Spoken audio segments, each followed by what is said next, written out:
Okay, so we got these guys here.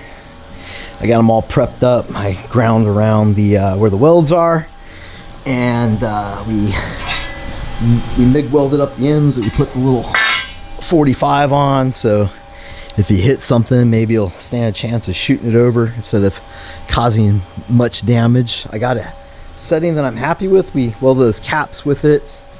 Here's my stick. Well, isn't this how it always goes? So I want to melt through 1/8 and kind of catch 16 gauge on the back of it. But we got this guy, and isn't this always the way it goes? Can I get light on there? And that, mind you, I'm not a MIG welder. I'm hardly a TIG welder. Last time I MIG welded, it really didn't go very well.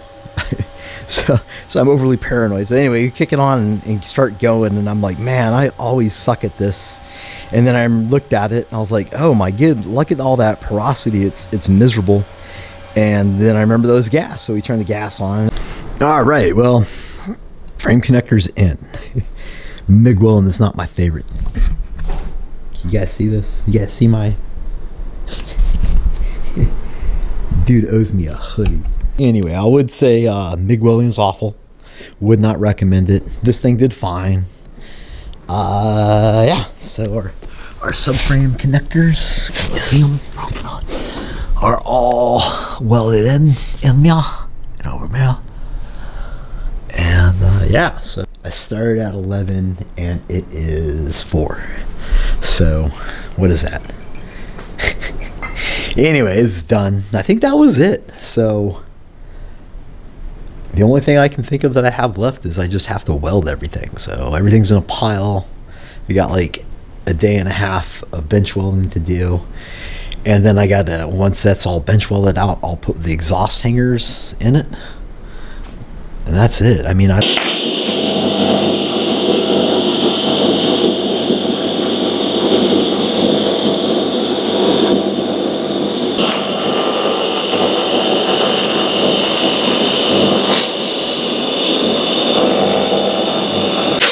Alright, so we're just welding out stuff. We're in the weld out stuff phase, and then we just got, but you guys heard all this.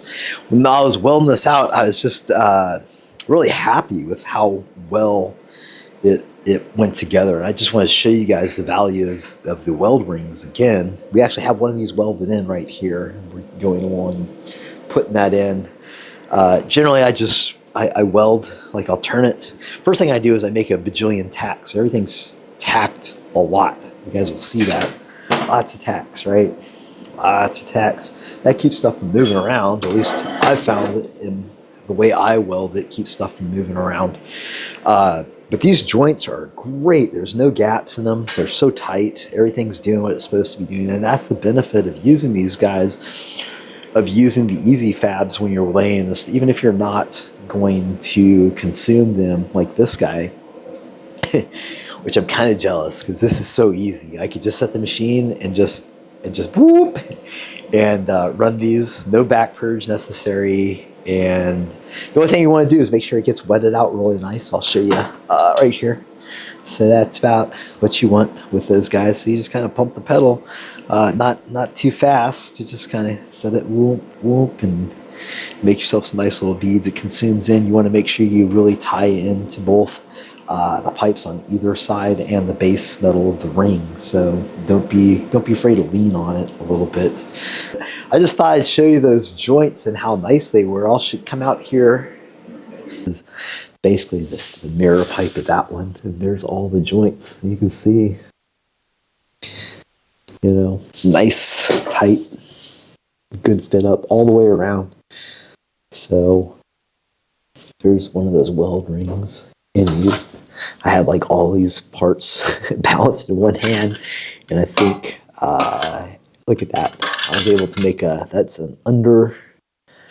is under the vehicle tack right there by myself, no help, nice, easy. So I don't want to push my products too much with those ezfab boys, so I can push it in the sense that it's not mine. I didn't invent that. My buddy Hector did. So I'm pushing his product in a way. We just resell his, and I really do like those guys for laying this stuff out. Super quick and easy.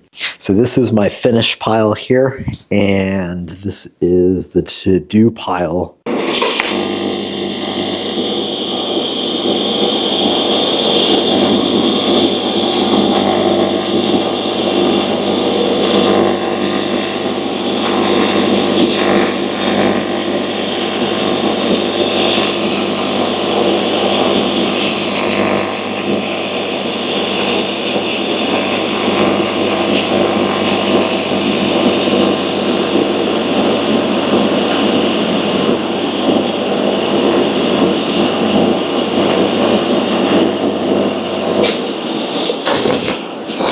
It's just so easy.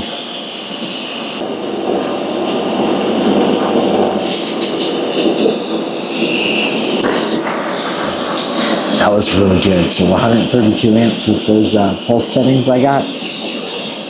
Oh, that looks good too. That's not bad. Oh my goodness, look at that. So if you want to give it a try, man, that's cool. I like it when it makes a cool little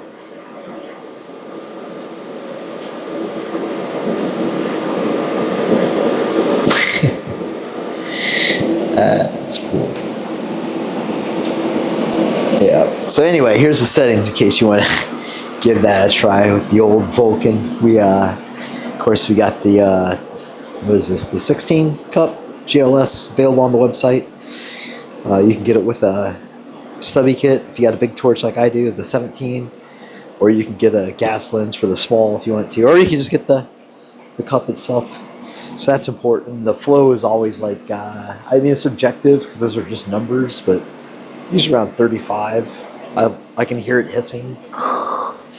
Let's see what's going on here. We got 32 amps, and I think that's as little as you can.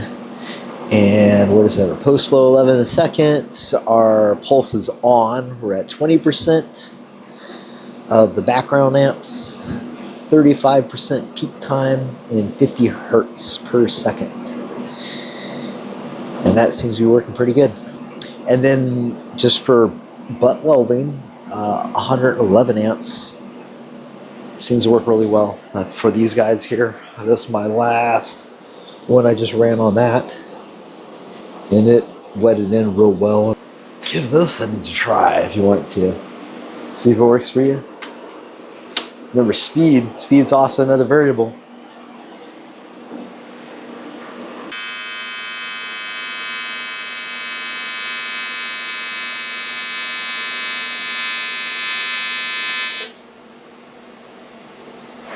Hey, homies. All right, so it's been like a week solid. Today is Friday. It's like before noon. It's only like 11. I could have finished last night, but I was tired. Last few days has been non-stop welding. I did the math, and it was something like just the 3-inch was like 40 feet, like 40 linear feet. And that's not including like all the smaller stuff and the aluminum or whatever. But yeah, we got it all. Everything went from our needs to be welded pile to our welded pile. And I'm pretty happy. Everything turned out really nice. There was no real issues or problems. Maybe I'm just getting better at it, and the problems aren't really problems anymore. But happy. All that's ready to go on. I've let the owner know, like, come on by so I can show you how to put all this stuff on, and I'll give him like a little class. Here's how you get it on and off. Easy peasy. And then once it's in, we'll figure out our exhaust hangers and O2 sensor. And that's about it. It'll be ready to roll out. So I'm very excited. Hopefully get this on the track soon.